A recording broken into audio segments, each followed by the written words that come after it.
جناب ہر بار سیاست داں ہارتے تھے مگر اس بار اسٹیبلشمنٹ ہار گئی ہے. جی ہاں، اسٹیبلشمنٹ. دیکھیں 1 پوائنٹ ایجنڈا تھا جی، عمران خان کو ہٹانا ہے. 11 جماعتیں، اسٹیبلشمنٹ میں کون کون شامل ہے آپ بھی جانتے ہیں، میں بھی جانتا ہوں. ہٹا دیا مگر اب حکومت سنبھل نہیں رہی. 48 گھنٹے نہایت اہم ہے. نواز شریف نے جتنا سخت موقف اختیار کیا ہے اس کو حقیقت پسندانہ کہنا چاہیے. کوئی اتحادی بوجھ اٹھانے پہ تیار نہیں ہے. شہباز شریف فائنل ملاقاتیں کر رہے ہیں، اگلے فوری انتخابات. مگر کیا مسائل حل ہو جائیں گے؟ اس پر بات کرتے ہیں.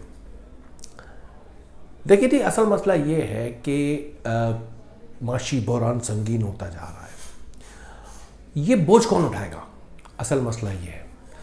جو بھی سخت فیصلے کرتی ہے، نون لیگ کرے، پیپلز پارٹی کرے، پی ٹی ایم کی حکومت کرے، اگلے انتخابات میں اس کو جھیلنا پڑے گا.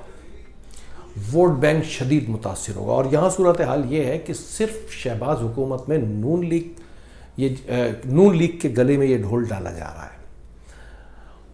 پیپلز پارٹی بالکل علیحدہ ہے، مولانا فضل الرحمان کا تو کوئی اسٹیک ہی نہیں ہے. تو جتنا کچھ خرابی آئے گی، عوامی رد عمل آئے گا، وہ نون لیگ پہ آئے گا.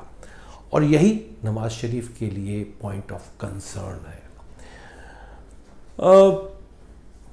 یہ تو سچ ہے کہ معاشی بحران شدید ہوتا جا رہا ہے، دیوالیہ ہونے کا خدشہ ظاہر کیا جا رہا ہے. پیٹرول 151 روپے ہے. اوگرا نے کہا ہے جی کہ یہ 51 روپیز بڑھیں گے. سمجھ لیں کہ 200 کے لگ بھگ پیٹرول فی لیٹر ہو جائے گا. اس کے علاوہ ڈالر 194 195 کے قریب ہے. یہ بھی ڈبل سینچری کر لے گا جی. تو آپ کو دو طرفہ مار پڑ رہی ہے. روپے کی قدر گھٹ رہی ہے، قیمتیں ہر چیز کی بڑھ رہی ہیں، مہنگائی میں اضافہ ہو رہا ہے. ادھر پیٹرول، آئی ایم ایف، کیونکہ پیٹرول کی قیمتیں یہ اب گنجائش موجود نہیں ہے کہ اب سبسڈی حکومت رکھ سکے. آئی ایم ایف کے سامنے آپ یہ نہیں کہہ سکتے. اب نواز شریف صاحب کا کیا کہتے ہیں لندن میں جی، ان کا کہنا یہ ہے کہ سخت اقدامات اٹھائے جاتے ہیں لیکن اس کے لیے الیکٹڈ ایک لانگ ٹرم حکومت چاہیے ہوتی ہے. سخت اقدامات عوام پر اس وقت ڈالے جاتے ہیں جب یہ پتہ ہو کہ کچھ عرصے بعد اس کا تدارک کر دیا جائے گا، اس کو درست کر دیا جائے گا. یہاں یہ چیزیں تو ہاتھ میں ہی نہیں ہیں. تو فوری انتخابات کی طرف جانا پڑے گا. شہباز گروپ یا شہباز شریف اس پہ راضی نہیں تھے، مگر یہ کہنا پڑے گا کہ نواز شریف کا فیصلہ درست ہے. وہ کیوں اپنے گلے میں ڈھول ڈالے؟ نواز شریف صاحب اسٹیبلشمنٹ کا کیا کرایا گند اپنی جھولی میں نہیں ڈالنا چاہتے. ان کا موقف بڑا واضح ہے. آپ اس کو اسٹیبلشمنٹ کہیں یا عمران خان کہیں، جو بھی آپ کی مرضی ہے. دیکھیں سری لنکا دیوالیہ کیسے ہوا ہے کہ وہاں پہ روزانہ ان کے روپے کی قدر میں 8 روپے گر رہا تھا. ڈالر کے مقابل میں 8 روپے گر رہا تھا. ہمارے یہاں لگ بھگ اس وقت 2 روپے گر رہا ہے. لیکن مسئلہ یہ ہے کہ اسحاق ڈار، مفتاح اسماعیل کہاں ہیں؟ پچھلے 35 دنوں میں صرف اور صرف بیانات. آپ یقین کریں ایک ایک دن اہم ہے. اب فیصلوں کے لیے یہ 35 دن گزر چکے ہیں اور اس وقت صورتحال یہ ہے کہ ڈالر کی قیمت گری ہے ان 35 دنوں میں، صرف ان 35 دنوں میں 1300 ارب روپے کا قرضہ بڑھ گیا. یعنی ڈالر کی پرائس اوپر چلی گئی، روپے کی قدر گری، صرف اس چیز سے 1300 ارب روپے کا اضافہ ہوا. اب حکومت لینے کی تو جلدی تھی. اس وقت بڑے بیانات دے رہے تھے کہ جی عمران نے تباہ کر دیا، برباد کر دیا، اکنامی یوں ہو گئی ہوگا. مفتاح اسماعیل بھی تھے، اسحاق ڈار بڑے انٹرویوز دے رہے تھے آ کے ٹی وی چینلز پہ. پچھلے 35 دنوں سے ان کو سانپ سونگھا ہوا ہے. ایک قدم نہیں اٹھایا ہے. ایک قدم اگر اٹھایا ہو تو مجھے بتا دیجیے آپ. بیانات بڑے زبردست ہیں اور اٹھا بھی نہیں سکتے، کیونکہ دیکھیں اتنا ہیوج چیلنج ہے پاکستان کے سامنے کہ نواز شریف بالکل درست کہہ رہے ہیں کہ جو عالمی مالیاتی ادارے ہوتے ہیں ان سے لانگ ٹرم پلاننگ پہ بات کی جاتی ہے. جو حکومت آئی سال سوا سال کے لیے ہے وہ اگلے 5 سال کی بات کیسے کر سکتی ہے آئی ایم ایف کے ساتھ؟ اس کا مینڈیٹ ہی نہیں ہے نا وہ.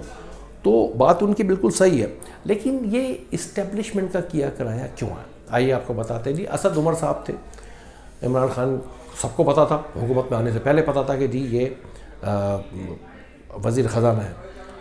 ان کو ہٹا دیا گیا، اور یقین کریں یہ عمران خان نے نہیں ہٹایا. حفیظ پاشا صاحب کو لایا گیا جو پیپلز پارٹی میں بھی رہ چکے تھے، آئی ایم ایف سے بھی ان کے کنسرن تھے. ان کو لا کے بٹھایا گیا، انہوں نے معیشت کا بٹا بٹھا دیا. جب ان سے نہیں سنبھلی تو لا کے شوکت ترین صاحب کو بٹھایا گیا. اس کے بعد تو خیر حکومت ہی ختم ہو گئی. تو جو اسٹیبلشمنٹ کر رہی ہے، تو اب نواز شریف صاحب یہ ہار اپنے گلے میں پہننے پر تیار نہیں ہے. عمران خان کا بیانیہ سخت ہوتا جا رہا ہے، سر بلکہ تلخ ہوتا جا رہا ہے. اب تو وہ نام لے کے بات کر رہے ہیں، انہوں نے ویڈیو ریکارڈ کروا دی ہیں. تو اس ساری صورتحال میں اسٹیبلشمنٹ پہ بھی پریشر بڑھ رہا ہے، ود ان اسٹیبلشمنٹ بھی بڑھ رہا ہے، کیونکہ جو ڈیسیجن تھے وہ سارے الٹے پڑ گئے. اب اگر نگراں سمجھیں کیا فوری انتخابات اس مسئلے کا حل ہے؟ نہیں. دیکھیں نا، 90 روز کے لیے نگراں حکومت آئے گی تو اس میں تو کوئی بھی معیشت سنبھالنے والا نہیں ہوگا، یہ تو اسی طرح جاتی رہے گی. کیا قومی حکومت بنائی جا سکتی ہے؟ سیاسی پولرائزیشن اتنی زیادہ ہو چکی ہے کہ قومی حکومت بننا مجھے تو مشکل لگتا ہے. یعنی عمران خان، نون لیگ، پیپلز پارٹی ایک جگہ بیٹھے، I don't think so, to be very true. اب بات یہ ہے کہ سیاستدانوں کو بھی تو ہمت کرنی چاہیے نا. جب اسٹیبلشمنٹ کہتی ہے، آپ کی پیٹھ تپکتی ہے، آپ آ کے چیلنج کر دیتے ہیں، آ کے حکومت کے اٹھا لیتے ہیں. حکومت لے لی آپ نے، اس کے بعد کیا کریں گے آپ کو بس نہیں چل رہا. عمران خان صاحب بھی جو آئے تھے ان پہ بھی اسٹیبلشمنٹ کا ٹیگ لگا ہوا. بھائی آپ نے کمپرومائزڈ حکومت کیوں لی تھی؟ تو مجھے تو لگتا ہے کہ یہ ایک مرتبہ نا سیاستدانوں کو یہ ہمت کرنی چاہیے کہ اسٹیبلشمنٹ سے کہیں آئیں جی آپ چلائیں ملک، ہم سائڈ میں بیٹھ کے دیکھتے ہیں کہ آپ کیا کرتے ہیں.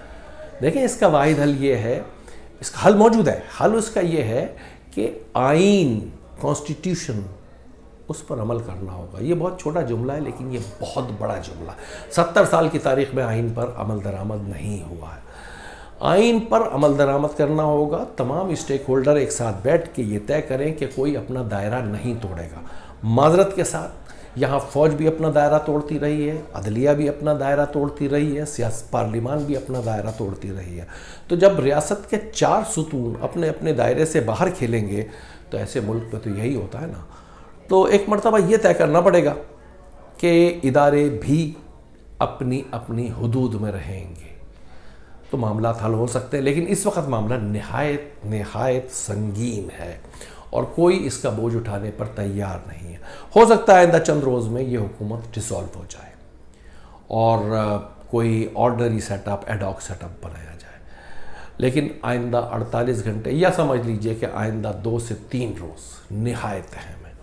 اگر یہ ویڈیو آپ کو پسند آئی ہو تو اس کو لائک کریں، شیئر کریں. معصوم رضوی کو اجازت دیجیے. بہت شکریہ.